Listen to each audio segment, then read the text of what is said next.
안녕하십니까? 인생의 복잡한 문제들을 말씀으로 단칼에 해결해주는 김종근 목사의 회도 남마입니다.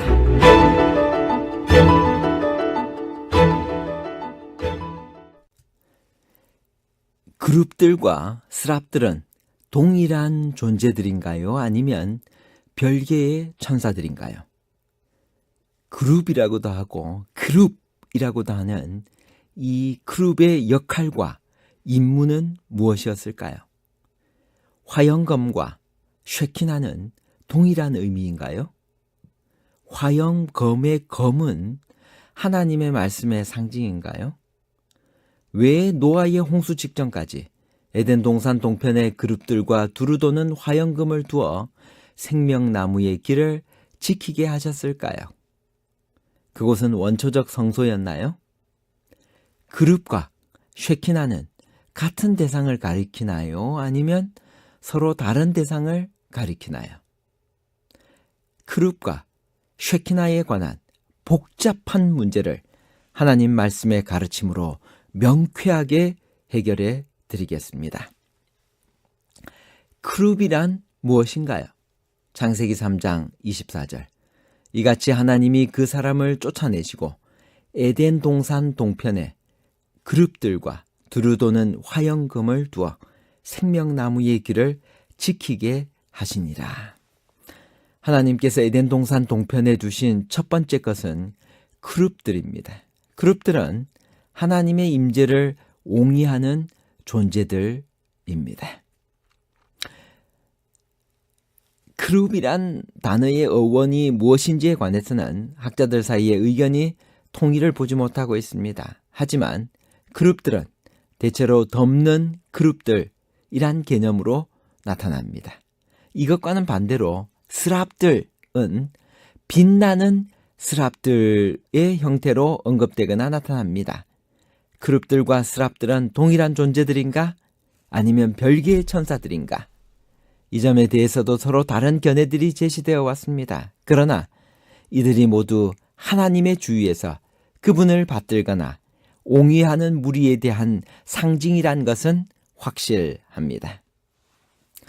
그룹의 역할과 임무는 무엇이었나요?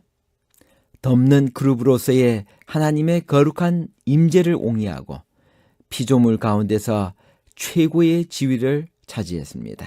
하나님께서 친히 거하시고 좌정하신 보좌의 역할을 했습니다. 하나님을 모시고 날아다니는 수레와 병거 또는 전용기의 역할을 했습니다. 하나님의 율법과 구속의 경륜에 관심을 가진 천사들의 무리를 대표합니다. 스랍들과 함께 하나님의 아들에게 경의를 표하고 경배합니다. 하늘 성소의 봉사에 참여하고 또한 세상에 있는 하나님의 성도를 보호하는 천사들을 표상합니다. 오른편 그룹 위에 빛과 영광이 비치면 하나님께서 시인하시는 표이고 왼쪽 그룹 위에 구름이 머물면 거절하는 표입니다. 한 영혼이 하나님께로 돌아오면 온 하늘과 함께 즐거워하고 금 거문고를 타며 하나님과 어린 양에게 찬양을 돌립니다. 쉐키나란 무엇을 말하나요? 창세기 3장 24절. 이같이 하나님이 그 사람을 쫓아내시고 에덴 동산 동편에 그룹들과 두루 도는 화영검을 두어 생명나무의 길을 지키게 하시니라. 하나님께서 에덴 동산 동쪽에 두신 다른 한 가지는 두루 도는 화영검입니다. 이 말의 히브리어인 라하트 하헤랩을 문자적으로 번역하면 칼의 번쩍임, 즉 칼처럼 번쩍거리는 빛이 됩니다.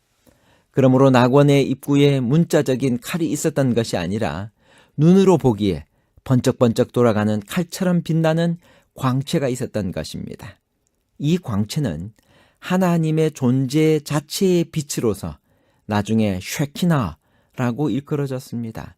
쉐키나라는 히브리어 동사는 샤칸에서 파생된 것인데 샤칸은 거하다, 머물다, 두다라는 뜻을 가진 단어입니다. 그런데 참으로 공교롭게도 이 단어가 바로 이 성경절에 사용되었는데 화형검을 두어 라고 할 때 두어의 기본형이 바로 샤칸입니다. 이리하여 화형검이 쉐키나 곧 하나님의 임재의 광채를 나타내는 것이었음이 확실해집니다. 그리고 그 광채가 검, 칼처럼 번쩍인 것에도 깊은 뜻이 있습니다. 좌우의 날선 검과 내 입의 검 등에서 암시된 바와 같이 검은 하나님의 말씀의 상징입니다. 요한계시록에서 하나님의 말씀은 자주 예수의 증거와 짝이 되어 나타나고, 또한 예수의 증거는 하나님의 계명과 짝이 되어 나타나므로 하나님의 말씀은 하나님의 계명을 가리키는 것으로 이해됩니다. 하나님의 계명은 물론 십계명이 그 중추를 이루고 있습니다. 그러므로 화형검은 영광의 광채와 말씀, 곧 계명으로 임재하시는 하나님을 보여주는 것이었습니다. 자, 그렇다면 이 그룹들과 화형검은 무엇을 말해주나요? 그것들은 의심할 여지 없이 가장 간소한 구조의 제단, 즉 축소판 성소, 좀 더 구체적으로 말하면 성소의 가장 중요한 부분인 지성소를 가설해 놓은 것이었습니다. 이 두 가지가 에덴 동산 동쪽에 세워진 곳은 그곳이 바로 성소 또는 지성소임을 보여주는 것입니다. 그러므로 이 그룹들과 그 곁에 놓였던 화형검은 원초적 성소 또는 원성소라 칭할 수 있습니다.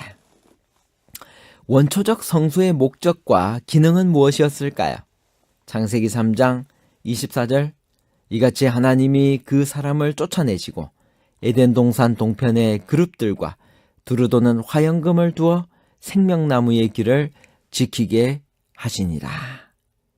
그러면 이 원초적 성소의 목적과 기능은 무엇이었을까요? 그것은 생명나무의 길을 지키게 하는 것이었습니다. 생명나무에는 생명이 있었고 생명나무의 길은 생명으로 인도하는 길이었습니다. 그 길을 지키는 것이 이 성소의 기능이었습니다. 여기서 지킨다는 말은 금지와 함께 보호의 의미를 담고 있습니다. 다시 말해서 성소는 생명나무로 함부로 다가가는 것을 금지하는 기능과 함께 죽게 된 죄인을 위하여 생명의 길 또는 구속의 도리를 보호하고 간수하는 역할을 하는 것입니다. 참으로 성소에는 구원의 방법이 수놓여 있고 영생에 이르는 길이 나타나 있습니다. 바로 이 때문에 에덴 동편에 설치되었던 성소가 아무리 단순하고 간소한 것이었다 할지라도 아담의 후예들은 그 앞에 나와서 제사를 드렸고 그렇게 함으로써 잃어버린 영생을 얻고자 하였습니다.